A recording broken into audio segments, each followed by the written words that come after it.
lagi suatu hal bahwa ternyata ada juga di penjara ini yang sudah gila ya, apa namanya?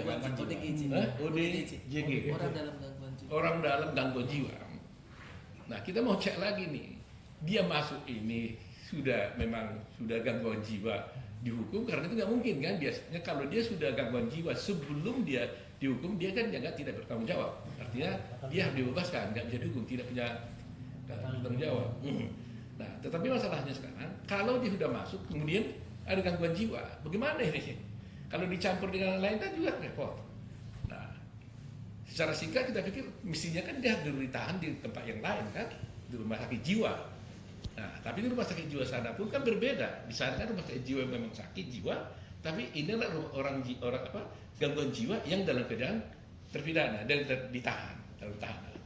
Nah, ini ternyata banyak hal-hal yang sedang kita temukan masalah seperti ini. Jadi, kita dari Kementerian Hukum dan HAM tentunya ingin mengambil kebijakan-kebijakan. Ya. Nggak bisa semua begitu saja kan? Kita harus mengambil satu kebijakan mana yang terbaik untuk bangsa ini. Ya. Karena konsep kita tidak lagi berpikir bagaimana balas dendam terhadap orang. Ya, makanya dulu menjadi lembaga pemasyarakatan. Tidak lagi prison kan, tidak lagi penjara namanya judulnya di sini, tapi sudah lembaga menjadi lembaga pemasyarakatan. Gitu. Nah, saya kira masih banyak hal-hal yang lain. Nah, secara khusus juga kami tadi kebetulan ke sini bertemu juga dengan 7 terpidana kasus Vina, karena mereka juga lagi berkunjung, bertemu di sini. Ya, kebetulan pernah juga saya menjadi pengacaranya dia. Saya sedih juga ya, keluarkan air mata tadi saya, nggak tahan. Karena apa? Banyak masyarakat menganggap Pak Otto setelah menjadi Wamenko kok meninggalkan kasus Vina ini katanya. Nah, saya ingin sampaikan bahwa terus terang aja ketika saya menerima jabatan Wamenko ini pun kegelisahan saya luar biasa, karena ada 2 kasus besar yang saya ini hadapi, yaitu kasus Vina dan kasus Jessica, yang pada waktu itu sama-sama mengajukan PK. Dan mereka juga terus terang aja, keberatan sekali waktu itu, walaupun akhirnya mereka bisa pahami. Nah, sekarang dengan saya menjabat sebagai pejabat negara, saya tidak lagi bisa berpraktek sebagai pengacara. Itu undang-undang advokat seperti itu. Ya, jadi saya harus cuti. Sehingga ketika saya tanggal 21 Oktober saya dilantik, hari itu juga saya mengajukan permohonan cuti saya kepada Pradi sebagai advokat. Ya, jadi saya cuti. Nah, dengan demikian saya tidak bisa lagi menangani kasus Vina dan kasus Jessica.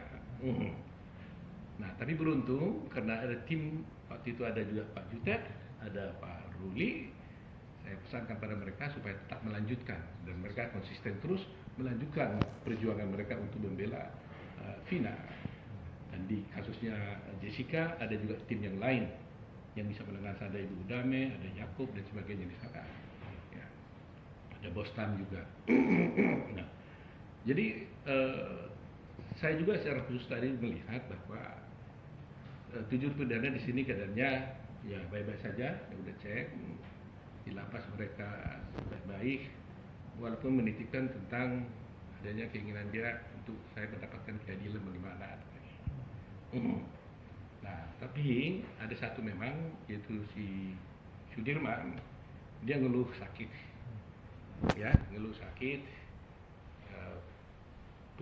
punggungnya, karena dulu katanya dia merasa ditembak punggungnya dengan peluru karet, sehingga sekarang ini masih selalu nyeri.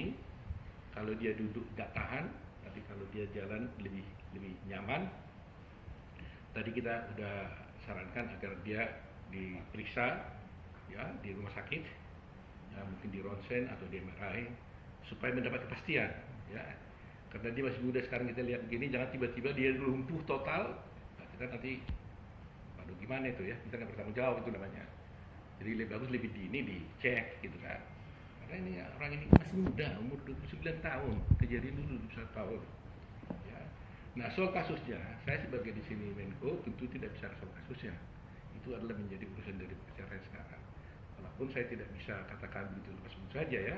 Secara moral saya biarpun Wamenko punya juga kewajiban untuk memberikan akses to justice ya. Akses keadilan kepada semua orang, baik yang sudah di dalam sini maupun yang di luar sana. Itu tugas kita sebagai Wamenko juga gitu.